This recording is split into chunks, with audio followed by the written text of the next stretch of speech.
Trevor, could you maybe explain a little bit what the Australian-Indonesian Facility for Disaster Reduction is? Sure. So the AIFDR is a partnership between the Government of Indonesia and the Government of Australia.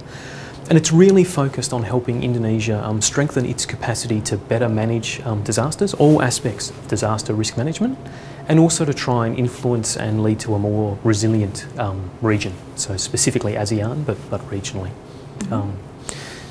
What are some of the specifics of this facility that kind of distinguishes it from other facilities in terms of its structure, how decisions are made?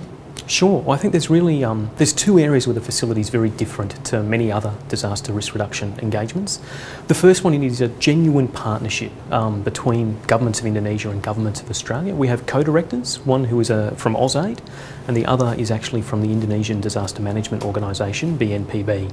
So that really means that decision-making, choices of priorities are very much set in partnership. And it allows us to ensure that we're aligned with what are Government of Indonesia priorities and that Government of Indonesia is able to influence our directions and our policies. I think the other area where we're quite different, I mean the facility at its crux has a real desire to help Indonesian counterparts, Government of Indonesia, understand natural hazard risks. So we have a strong investment and capability in science. But at the same time, we have an equal emphasis on really understanding, once you know what your risks are, what can you do about it? What tangible actions can you take to try and lead to safer communities and better decisions? One of the specific characteristics of this facility is the joint decision-making process. Do you think this could be replicated for other countries or for other facilities? Well, look, I think the principles of the facility, that sense of ensuring that you are closely aligned with government priorities, in line with good development practice as a rule, are going to be critical to the success of any DRR initiative anywhere across the globe.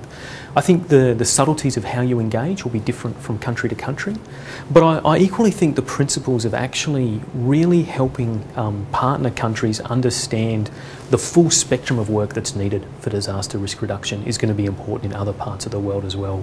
So that investment in understanding risks and investment in doing something about it can be replicated, and I actually think that's where the partnership between AIFDR and the World Bank, and in particular the GFDRR, provides an opportunity to work collaboratively in Indonesia, but then to take those lessons, ideas and effective concepts out to other parts of the world. Could you tell us more about the activities in West Sumatra? What were the key results from your research? Sure. So in September 30, 2009, there was a large, quite damaging earthquake within West Sumatra. So it killed about 1,200 people and destroyed almost 120,000 houses. So immediately following that, we supported a very detailed, very comprehensive disaster risk reduction engineering survey. And what that survey was intending to do is find out which houses stayed up and which ones fell down and why. One of their key lessons, their immediate lessons, was that there were two housing types within Indonesia, or within West Sumatra. One of them made out of bricks and mortar and nothing else, and one of them with bricks and some concrete and steel to hold everything together.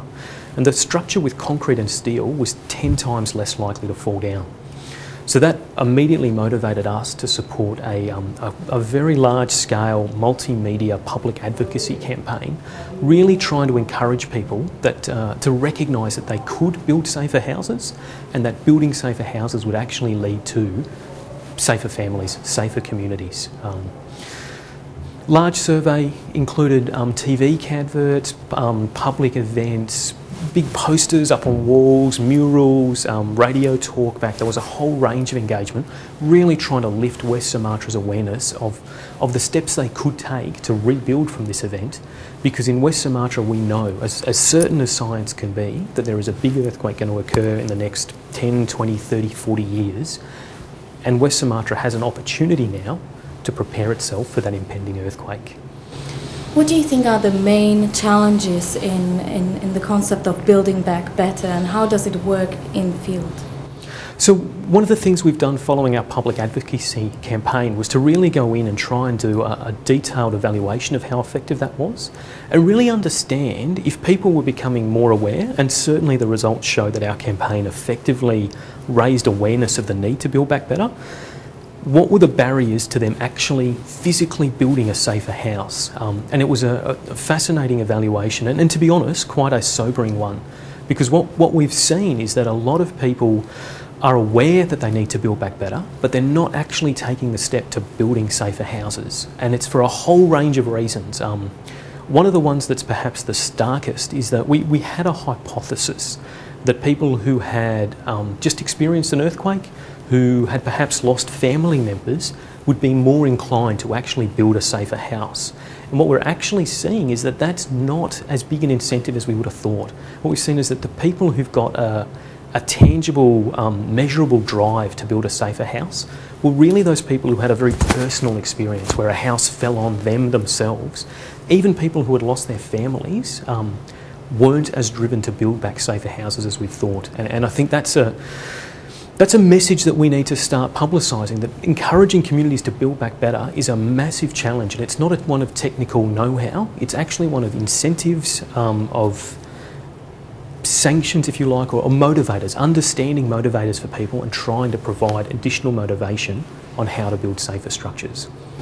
Building up on this knowledge, could you give us an idea of your future projects or future initiatives, and which partners do you think would be the best for your future work? Sure. Well, I mean, in West Sumatra itself, in recognition that people are doing a lot of their rebuilding right now, there's money flowing from the government for reconstruction today.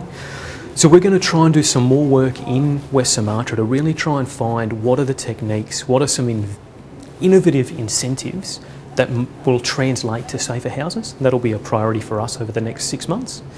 But in the longer term, we're really looking, the facility is broader than that area. We're interested in engaging in a whole range of disaster risk reduction activities. And we really see a strong partnership developing between the bank's GFDRR program and the AIFDR, and I think we've got quite complementary skills there. We both approach disaster risk reduction in a similar fashion, comprehensive understanding, substantive understanding that is focused on answering and informing key decisions. And so it's not arbitrary, it's not abstract, it's to understand the question that needs to be answered and help answer it. So we see ourselves working with GFDRR as well as the Government of Indonesia to really help the Government of Indonesia be better able to understand questions as diverse as what kind of risk financing strategies might be most appropriate for Indonesia, through to how to go about building open source data sets that will inform risk financing, disaster risk reduction, safer schools, a whole range of different programs based within the Government of Indonesia. Okay, thank you very much. Excellent, thank you guys.